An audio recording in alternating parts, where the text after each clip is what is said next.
Now, Iranians will be heading to the polls today to elect their next president following the death of Ebrahim Raisi in a helicopter crash last month. Let's bring in our Horizons Middle East and Africa anchor, Joumanna Bercetche, then for the details on this unfolding story in politics again, but in a different region. Joumanna, talk us through who is in the running then in Iran.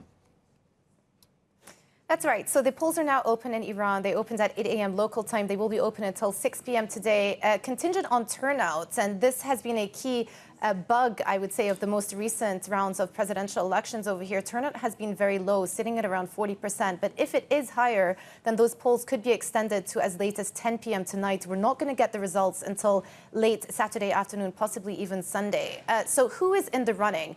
As it stands right now, we had two hardliner conservatives pull out of the race yesterday. We're left with four. They're up on screen there.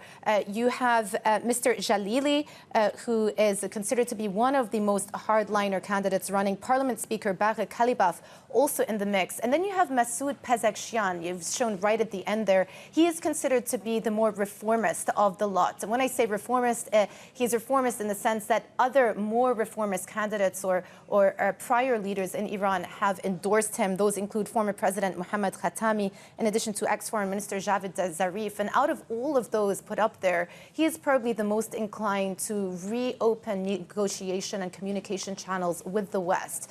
Now, Tom, what should be noted here is at the end of the day, most foreign policy and ideological decisions, as we've spoken about in the past, are still going to be in the hands of the Ayatollah and the supreme leader. This new president, should he be elected in the first round of the elections, will be responsible for the direction of travel, perhaps on more domestic-related decisions, in addition to some cultural decisions, like, for example, the enforcement of the hijab, which is a very sensitive subject in Iran, as we know.